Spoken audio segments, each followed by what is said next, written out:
ಎಲ್ರಿಗೂ ನಮಸ್ಕಾರ. Welcome back to the new vlogs. ಇದು ಸಂಕ್ರಾಂತಿ ಹಬ್ಬದ ವ್ಲಾಗ್ ಆಗಿರುತ್ತೆ. ಐ ಹೋಪ್ ಎಲ್ಲರ ಮನೇಲೂ ಸಂಕ್ರಾಂತಿ ಹಬ್ಬ ತುಂಬ ಚೆನ್ನಾಗಾಯಿತು ಅಂದ್ಕೊಳ್ತೀನಿ. ಇದು ವರ್ಷದ ಮೊದಲನೇ ಸುಗ್ಗಿ ಹಬ್ಬ, ಅದು ಕೂಡ ರೈತರಿಗೆ ಸಂಬಂಧಪಟ್ಟಿದ್ದು. ಇವತ್ತು ನಾವೇನಾದರೂ ತುಂಬ ವೆರೈಟೀಸ್ ಆಫ್ ಅಡುಗೆ ಮಾಡಿಕೊಂಡು ಚೆನ್ನಾಗಿ ತಿಂತಿದ್ದೀವಿ ಅಂದರೆ ರೈತರಿಗೆ ಅನ್ನ ತಿನ್ನೋಕ್ಕಿಂತ ಮುಂಚೆ ರೈತನ ಪಾದಗಳಿಗೆ ನಮಸ್ಕಾರ ಮಾಡಬೇಕು. ಯಾಕಂದರೆ ರೈತರು ಪಡೋ ಕಷ್ಟ ಯಾರೂ ಪಡೋದಿಲ್ಲ. ನಾವು ಒಂದು ನಿಮಿಷದಲ್ಲಿ ಇದು ನಮಗೆ ಬೇಡ ಅಂತ ಎಸಿತೀವಿ, ಬಟ್ ಅವ್ರು ತುಂಬ ಕಷ್ಟಪಟ್ಟು ಒಂದೊಂದು ಅಗಳಿಗೂ ಅವರ ಶ್ರಮ ಇರುತ್ತೆ. ಹಾಗಾಗಿ ಅವರಿಗೊಂದು ನಮಸ್ಕಾರ ಹೇಳ್ತಾ, ನಾನು ಸಂಕ್ರಾಂತಿ ಹಬ್ಬ ಅಂದರೆ ಸಿಹಿ ಪೊಂಗಲ್, ಖಾರ ಪೊಂಗಲ್ ಅಲ್ವಾ. ಫಸ್ಟು ಒಂದು ಲೋಟ ಹೆಸರು ಬೇಳೆನ ಸ್ವಲ್ಪ ಹುರ್ಕೊಂಡು, ಅದಾದ ನಂತರ ಅದಕ್ಕೆ ಸಮ ಹಾಕ್ಕೊಂಡಿದ್ದೀನಿ. ನಾನು 1 ಕಪ್ ಬೇಳೆ, 1 ಕಪ್ ರೈಸ್ ಹಾಕಿದ್ದೀನಿ. ರೈಸ್ ಏನು ಹುರಿಯೋದು ಬೇಡ. ಅದಾದಮೇಲೆ ಹುರಿದಾದ್ಮೇಲೆ ಸ್ವಲ್ಪ ತೊಳ್ಕೊಂಡು, 1 ಲೋಟ ಅಕ್ಕಿಗೆ ಇವಾಗ ನಾನು 2 ಲೋಟ ಲೆಕ್ಕ ಬರುತ್ತಲ್ವ. 1 ಲೋಟ ಹೆಸರುಬೇಳೆ, 1 ಲೋಟ ಅಕ್ಕಿಗೆ 2 ಲೋಟ ಅಂದರೆ 3 ಪಟ್ಟು ನೀರು ಹಾಕ್ತಿದ್ದೀನಿ ನಾನೀಗ. ಅಂದರೆ 1 ಲೋಟ ಅಕ್ಕಿ, 1 ಲೋಟ ಹೆಸರುಬೇಳೆ, 1 ಲೋಟ ಅಕ್ಕಿ, ಇದು 1 ಲೆಕ್ಕ ಆದರೆ ಒಂದಕ್ಕೆ 1:3 ಹಾಕಬೇಕು. ನನಗೆ 6 ಅಂದರೆ 6 ಲೋಟ ನೀರು ಹಾಕಿದ್ದೀನಿ. ಅಂದರೆ ನೀಟಾಗಿ ಬೇಯುತ್ತೆ, ಚೆನ್ನಾಗಿರುತ್ತೆ. ಅದಾದಮೇಲೆ ಅದಕ್ಕೊಂದು ಸ್ವಲ್ಪ ತುಪ್ಪ ಹಾಕಿ ಬೇಯೋದಕ್ಕೆ ಬಿಟ್ಬಿಡ್ತೀನಿ. ಸಂಕ್ರಾಂತಿ ಹಬ್ಬನ ಒಂದೊಂದು ಕಡೆ ಒಂದೊಂದು ಥರ ಆಚರಿಸ್ತಾರೆ. ಇಲ್ಲಿ ಸಂಕ್ರಾಂತಿ ಹಬ್ಬದಲ್ಲಿ ಹಸುಗಳ ಪೂಜೆ ಎಲ್ಲ ಸಂಕ್ರಾಂತಿ ಹಬ್ಬದಲ್ಲಿ ಮಾಡ್ತಾರೆ. ಕೆಲ ಕಡೆ ನಮ್ಮ ಸೈಡಲ್ಲಿ ಏನಾಗುತ್ತೆ ಅಂದರೆ ದೀಪಾವಳಿ ಹಬ್ಬಕ್ಕೆ ಮಾಡ್ತೀವಿ ನಾವು, ಮಲೆನಾಡು ಸೈಡಲ್ಲಿ ಹಸುಗಳ ಹಬ್ಬ ತುಂಬ ಚೆನ್ನಾಗಿರುತ್ತೆ. ರೈತರು ಮಾಡೋ ಹಬ್ಬ ನೋಡೋಕ್ಕೆ ಚೆನ್ನಾಗಿರುತ್ತೆ.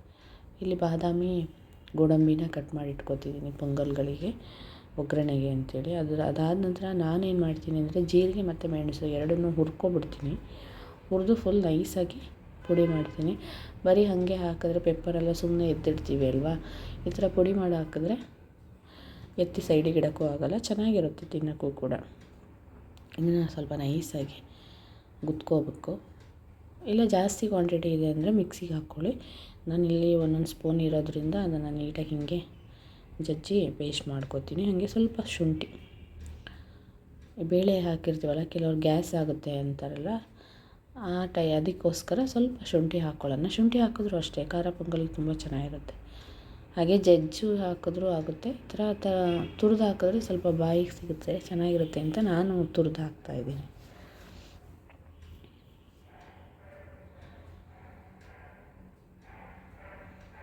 ಅದರಲ್ಲೂ ಈ ಹಬ್ಬದಲ್ಲಿ ಹೆಣ್ಣು ಮಕ್ಕಳಿಗೆ ಚೆನ್ನಾಗಿರುತ್ತೆ. ಚೆನ್ನಾಗಿ ಶೃಂಗಾರ ಮಾಡಿಕೊಂಡು ಎಳ್ಳು ಬೆಲ್ಲ ಬೀರೋದು, ಅದು ನೋಡೋಕ್ಕೆ ಚೆನ್ನಾಗಿರುತ್ತೆ ಒಂಥರ.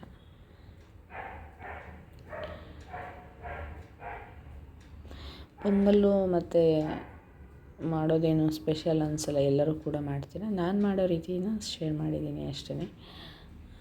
ಯಾರಿಗಾದರೂ ಹೆಲ್ಪ್ ಆದರೆ ಓಕೆ, ಇಲ್ಲ ಅಂದ್ರೂ ಓಕೆ, ನೋ ಪ್ರಾಬ್ಲಮ್.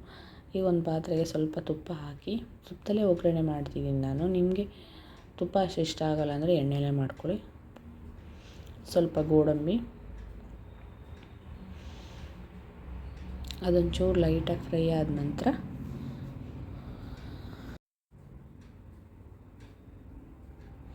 ಸ್ವಲ್ಪ ಫ್ರೈ ಮಾಡಬೇಕಾದ್ರೆ ಸ್ಟೀಲ್ ಅಲ್ವಾ, ಗೋಡಂಬಿ ಜಾಸ್ತಿ ಫ್ರೈ ಆಗೋಯಿತು. ಅದಕ್ಕೆ ನಾನು ಹಸಿಮೆಣ್ಸಿನ್ಕಾಯಿ, ಕರಿಬೇವು, ಅರಿಶಿನದ ಪುಡಿ, ಇವಾಗ ನಾನು ಜಜ್ಜಿಟ್ಕೊಂಡಿದ್ದೀನಲ್ವ, ಪೆಪ್ಪರು ಮತ್ತು ಜೀರಿಗೆ ಪೌಡ್ರ್ ಹಾಕಿ, ಇದರಲ್ಲಿ ಫಸ್ಟು ಬೇಯಿಸಿರೋದ್ರಲ್ಲಿ ಸ್ವಲ್ಪ ನಾನೇನು ಮಾಡ್ತೀನಿ ಅಂದರೆ ಎಷ್ಟು ಸಿಹಿ ಪೊಂಗಲ್ ಬೇಕೋ ಅದಷ್ಟು ತೆಗೆದಿಟ್ಕೊಂಡು ಮಿಕ್ಕಿರೋ ಖಾರ ಪೊಂಗಲಿಗೆ ಹಾಕಿ ಈ ಥರ ನೀಟಾಗಿ ಮಿಕ್ಸ್ ಮಾಡಿಬಿಟ್ರೆ ಖಾರ ಪೊಂಗಲ್ ರೆಡಿ ಆಗೋಗುತ್ತೆ. ಅದು ಬೇಗ ಆಗಬೇಕಲ್ವ, ದೇವ್ರಿಗೆ ಬೇರೆ ನೈವೇದ್ಯಕ್ಕೆ ಇಡಬೇಕು ಎಲ್ಲನೂ. ಪಾತ್ರೆಗೆ ಸ್ವಲ್ಪ ಒಂಚೂರು ಬೆಲ್ಲ ಹಾಕಿ, ಅದಕ್ಕೊಂದು ಸ್ವಲ್ಪ ನೀರು ಹಾಕಿ ಕುದಿಲಿಕ್ಕೆ ಬಿಡೋಣ. ಬೆಲ್ಲ ಏನು ಒಡೆಯೋದು ಬೇಕಾಗಲ್ಲ, ಅದೇನು ಹಾಗೆ ಕರಗೋಗುತ್ತೆ. ಕರಗೆಲ್ಲ ಆದಮೇಲೆ ಇವಾಗ ನಾನು ಏನು ಸಪ್ರೇಟ್ ಮಾಡಿ ಇಟ್ಕೊಂಡಿದ್ದೀನಿ ಆ ರೈಸ್ನ ಇದಕ್ಕೆ ಹಾಕ್ತೀನಿ. ಹಾಕಾದ್ಮೇಲೆ ಸ್ವಲ್ಪ ಗಟ್ಟಿ ಆಗ್ತಾ ಬಂದಂಗೆ ಒಂದು ಅರ್ಧ ಕಪ್ ಹಾಲು ಹಾಕ್ಬಿಡ್ಬೇಕು. ಹಾಲು ಹಾಕಿದ್ರೆ ತುಂಬ ಚೆನ್ನಾಗಿರುತ್ತೆ ಪೊಂಗಲ್. ಈ ದೇವಸ್ಥಾನಗಳೆಲ್ಲ ಮಾಡ್ತೀವಲ್ಲ, ಸೇಮ್ ಅದೇ ಥರ ಟೇಸ್ಟ್ ಬರುತ್ತೆ.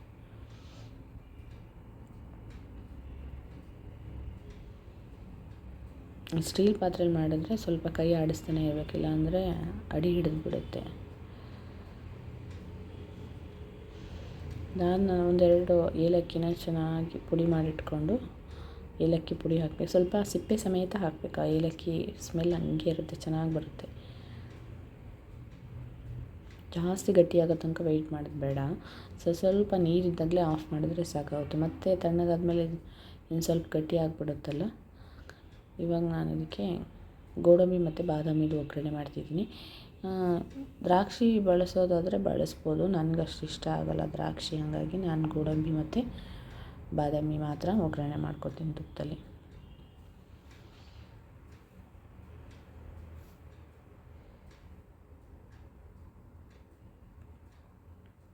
ಒಂದೆರಡು ಲವಂಗ ಅದ್ರ ಜೊತೆಗೆ ಸ್ಮೆಲ್ಲಿಗೆ ಚೆನ್ನಾಗಿರುತ್ತೆ.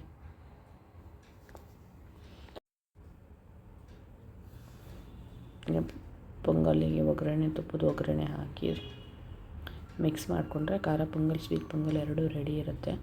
ಅಷ್ಟರಲ್ಲಿ ಗೆಣಸು, ಕಡಲೆ ಬೀಜ ಎಲ್ಲ ಬೇಯಿಸ್ಕೊಂಡಿದ್ದೀನಿ. ದೇವ್ರಿಗೆ ಒಂದು ನೈವೇದ್ಯ ಆಗಿಬಿಟ್ರೆ ಆಮೇಲೆ ಅಡುಗೆಗಳು ಅಥವಾ ಕೆಲಸಗಳು ನಿಧಾನಕ್ಕೆ ಮಾಡ್ಕೊಂಬಿಡ್ಬೋದು.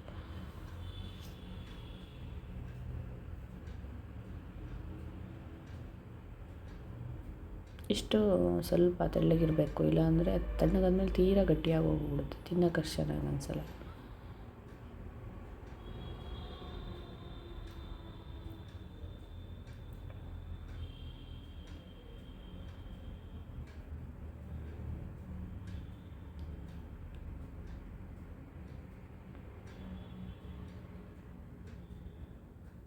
ಎಲ್ಲರ ಮೇಲೂ ಮಾಡೋ ಥರನೇ ಸಂಕ್ರಾಂತಿ ಹಬ್ಬ. ಕೆಲವರು ತುಂಬ ಚೆನ್ನಾಗಿ ಮಾಡ್ತಾರೆ. ನಮ್ಮ ಸೈಡಲ್ಲಿ ಅಷ್ಟೊಂದೇನು ಸಂಕ್ರಾಂತಿ ಹಬ್ಬ ಅಷ್ಟು ಗ್ರ್ಯಾಂಡಾಗಿರಲ್ಲ, ಸುಮ್ಮನೆ ಸಿಂಪಲ್ಲಾಗಿ ಮಾಡ್ತಾರೆ. ಯಾಕಂದರೆ ನಾವು ಸುಗ್ಗಿ ಹಬ್ಬನೆಲ್ಲ ಈ ಹೊಸ ಥರದ್ದು ಅಂತೀವಿ, ತೆನೆ ಥರದ್ದು ಅಂತ ಕಾರ್ತಿಕಕ್ಕೆ ಮಾಡ್ತಾರೆ. ನಾವು ಹೊಲಗಳಿಗೆ ಪೂಜೆ ಎಲ್ಲ ಮಾಡೋದು ಕಾರ್ತಿಕಕ್ಕೆ. ಹಸುಗಳಿಗೆ ಮಾತ್ರ ನಾವು ದೀಪಾವಳಿಲೇ ಪೂಜೆ ಮಾಡೋದು. ಇದು ಹಿದ್ಕಿದ ಬೇಳೆ ಸಾಂಬಾರು ಮಾಡೋಣ ಅಂತ ಅದಕ್ಕೆ ಮಸಾಲೆ ಹುರ್ಕೊತಾ ಇದ್ದೀನಿ. ನಾನಿಲ್ಲಿ 2 ಈರುಳ್ಳಿ ಹಾಕಿ, ಒಂದು ಅರ್ಧ ಗೆಡ್ಡೆ ಬೆಳ್ಳುಳ್ಳಿ, 2 ಹಸಿಮೆಣ್ಸಿನ್ಕಾಯಿ, 1/4 ಇಂಚು ಶುಂಠಿ ಹಾಕಿ, ಸ್ವಲ್ಪ ಒಂದು ಅರ್ಧ ಚಕ್ಕೆ, ಅಂದರೆ ನಾನಿಲ್ಲಿ 1/4 kg ಆಗೋಷ್ಟು ಹಿದ್ಕಿದ ಅವರೆಕಾಳು ಐತೆ, ಅದಕ್ಕೆ ಮಸಾಲೆ ಮಾಡ್ತಿರೋದು. 2 ಲವಂಗ ಹಾಕಿ ಚೆನ್ನಾಗಿ ಫ್ರೈ ಮಾಡ್ಕೊತೀನಿ. ಹಿದ್ಕಿದ ಅವರೆಕಾಳು ಎಲ್ಲರೂ ಮಾಡ್ತಾರೆ ಸಾಂಬಾರು, ಅದರಲ್ಲೇನು ಸ್ಪೆಷಲ್ ಇಲ್ಲ. ಬಟ್ ನಾನೇನು ಮಾಡ್ತೀನಿ ಅಂದರೆ ಇದಕ್ಕೆ ಮೇಥಿ ಸೊಪ್ಪು ಬರುತ್ತಲ್ಲ, ಮೆಂತ್ಯ ಸೊಪ್ಪು, ಅದನ್ನು ಹಾಕಿ ಮಾಡ್ತಾಯಿದ್ದೀನಿ. ಅದೇ ಸ್ಪೆಷಲು, ತುಂಬ ಚೆನ್ನಾಗಿರುತ್ತೆ. ಇಡ್ಲಿ ದೋಸೆಗೆಲ್ಲ, ರೈಸಿಗೂ ಕೂಡ ಚೆನ್ನಾಗಿರುತ್ತೆ. ನಾನು ಇದ್ರ ಕಾಂಬಿನೇಷನಾಗಿ ಗೀ ರೈಸ್ ಮಾಡ್ಕೊತೀನಿ.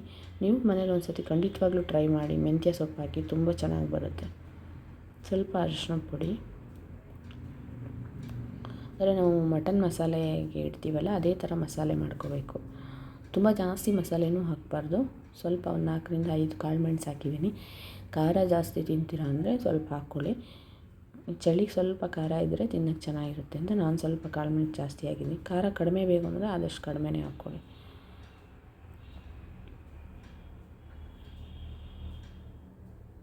ಇದ್ರ ಜೊತೆಗೆ ಖಾರದ ಪುಡಿ, ಇದು ಸ್ವಲ್ಪ ಜಾಸ್ತಿ ಖಾರ ಇದೆ, ಹಂಗಾಗಿ ನಾನೊಂದು 1.5 ಟೇಬಲ್ ಸ್ಪೂನ್ ಆಗೋಷ್ಟು ಅಷ್ಟೇ ಹಾಕಿದ್ದೀನಿ. ಇದು ಧನಿಯಾ ಪುಡಿ, ಒಂದು ಸ್ವಲ್ಪ ಕೊತ್ತಂಬರಿ ಸೊಪ್ಪು,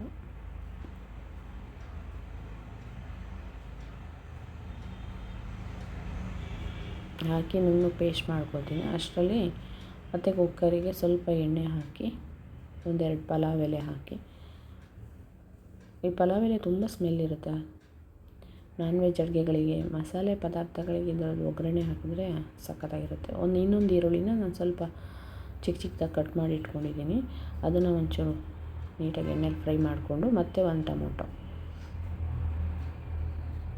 ಅವರೆಕಾಳು ಕ್ವಾಂಟಿಟಿ ಕಡಿಮೆ ಇರೋದ್ರಿಂದ ನಾನು ಸ್ವಲ್ಪ ಮಸಾಲೆ ಮಾಡಿದ್ದೀನಿ. ಸ್ವಲ್ಪ ಈಗ ಅರ್ಧ kg ಆ ಥರ ಎಲ್ಲ ಹಿದ್ಕಿದ ಅವರೆಕಾಳಿದೆ ಅಂದರೆ ಜಾಸ್ತಿ ಕ್ವಾಂಟಿಟಿ ಮಾಡ್ಕೊಳ್ಳಿ ಅಷ್ಟೇ. ಮೆಂತ್ಯ ಸೊಪ್ಪನ್ನ ಸಣ್ಣದಾಗಿ ಹೆಚ್ಕೋಬೇಕು, ತೀರಾ ದಪ್ಪ ಇರಬಾರ್ದು, ಸಣ್ಣದಾಗಿ ಹೆಚ್ಚಿ ಅದನ್ನು ಸ್ವಲ್ಪ ಎಣ್ಣೆಲೆ ಫ್ರೈ ಮಾಡಬೇಕು. ಅದು ಸ್ವಲ್ಪ ಕಹಿ ಬರುತ್ತಲ್ಲ, ಅದಕ್ಕೋಸ್ಕರ ಎಣ್ಣೆಲಿ ಒಂದು ಸ್ವಲ್ಪ ಫ್ರೈ ಮಾಡ್ಕೊತೀನಿ.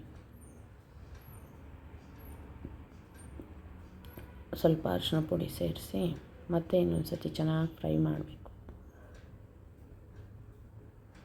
ಫ್ರೈ ಆದಮೇಲೆ ಒಂದು ಅರ್ಧ ಆಲೂಗೆಡ್ಡೆನ, ಇಲ್ಲ ಚಿಕ್ಕದು ಒಂದು ಆಲೂಗೆಡ್ಡೆನ ಈ ಥರ ಉದ್ದುದ್ದಾಗಿ ಹೆಚ್ಚಾಕೋಣ.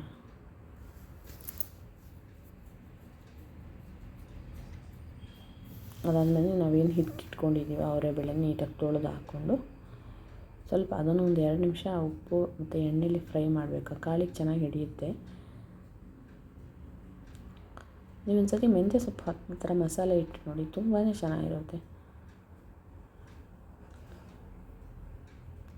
ಈ ಮೇಥಿ ಮಟರ್ ಮಲಾಯಿ ಥರ ಮಾಡ್ತಾರಲ್ಲ, ಸೇಮ್ ಅದೇ ಥರ ಬರುತ್ತೆ. ಇದಕ್ಕೆ ಕ್ರೀಮ್ ಆ ಥರ ಎಲ್ಲ ಏನೂ ಹಾಕಲ್ಲ, ಬಟ್ ಚೆನ್ನಾಗಿರುತ್ತೆ. ಈ ಥರ ಮಸಾಲೆ ಹಾಕಿ ಒಂದು 2 ನಿಮಿಷ ಫ್ರೈ ಮಾಡ್ಕೊತೀನಿ. ಸ್ವಲ್ಪ ಎಣ್ಣೆಲೆ ಫ್ರೈ ಆಗಲಿ, ಆ ಮಸಾಲೆ ವಾಸನೆ ಹೋಗೋ ತನಕ. ಅದಾದಮೇಲೆ ನಾನು ಕುಕ್ಕರಲ್ಲಿ ಮಾಡೋದ್ರಿಂದ ಜಾಸ್ತಿ ಹಾಕಬಾರ್ದು ನೀರು. ಒಂದು ಸ್ವಲ್ಪ 1 ಕಪ್ ಆಗೋಷ್ಟು ನೀರು ಹಾಕಿದ್ರೆ ಸಾಕಾಗುತ್ತೆ. ಒಂದು ವಿಶಿಲ್ ಮಾಡಿಸ್ಕೊಳೋದು.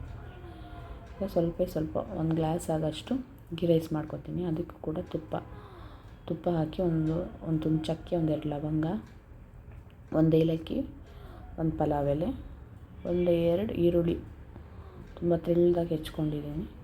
ಅದನ್ನು ಕೂಡ ತುಪ್ಪದಲ್ಲಿ ಚೆನ್ನಾಗಿ ಫ್ರೈ ಮಾಡಿಕೊಂಡು, ತುಪ್ಪ ಬೇಡ ಅನ್ನೋರು ಸ್ವಲ್ಪ ತುಪ್ಪ ಸ್ವಲ್ಪ ಎಣ್ಣೆನ ಬಳಸ್ಬೋದು.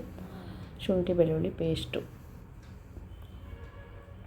ಅದು ಸ್ವಲ್ಪ ಶುಂಠಿ ಬೆಳ್ಳುಳ್ಳಿ ಪೇಸ್ಟ್ ಆದಮೇಲೆ ನಾನಿಲ್ಲಿ ಗೀ ರೈಸಿಗೆ ಒಂದು 2-3 ಟೇಬಲ್ ಸ್ಪೂನ್ ಆಗೋಷ್ಟು ಮೊಸರು, 1/4 ಕಪ್ ಆಗೋಷ್ಟು ಹಾಲನ್ನ ಬಳಸಿದ್ದೀನಿ. ಒಂದು ಸತಿ ಈ ಥರ ಟ್ರೈ ಮಾಡಿ ನೋಡಿ, ಗೀ ರೈಸ್ ತುಂಬ ಚೆನ್ನಾಗಿ ಬರುತ್ತೆ.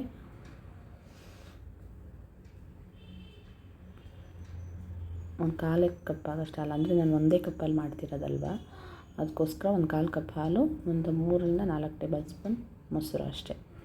ಅದನ್ನು ಹಾಕಿ ಕುದಿ ಬಂದಮೇಲೆ ಅಕ್ಕಿ ಹಾಕಿದ್ರೆ ಸಾಕು. ತುಂಬ ಚೆನ್ನಾಗಿರುತ್ತೆ ಗೀ ರೈಸ್. ನೋಡಿ, ಇಷ್ಟು ದಪ್ಪ ಬರಬೇಕು ಗ್ರೇವಿ. ನಾನು ಗೀ ರೈಸಿಗೆ ಮಾಡ್ಕೊಳೋದ್ರಿಂದ. ಇಲ್ಲ ನೀವು ಇಡ್ಲಿಗೆಲ್ಲ ಮಾಡ್ಕೊತೀನಿ ಅಂದರೆ ಇನ್ನೊಂದು ಸ್ವಲ್ಪ ತೆಳ್ಳಗೆ ಮಾಡಿಕೊಂಡ್ರೆ ಚೆನ್ನಾಗಿರುತ್ತೆ. ಖಂಡಿತವಾಗ್ಲೂ ಈ ರೆಸಿಪಿನ ಮನೇಲಿ ಟ್ರೈ ಮಾಡಿ, ತುಂಬ ಚೆನ್ನಾಗಿ ಬರುತ್ತೆ. ಐ ಹೋಪ್ ನಿಮಗೆ ಈ ರೆಸಿಪಿ ಇಷ್ಟ ಆಗಿದೆ ಅಂದ್ಕೊಂಡಿದ್ದೀನಿ. ಇಷ್ಟ ಆದರೆ ಎಲ್ಲರೂ ಲೈಕ್ ಮಾಡಿ, ಶೇರ್ ಮಾಡಿ, ಸಬ್ಸ್ಕ್ರೈಬ್ ಮಾಡಿ.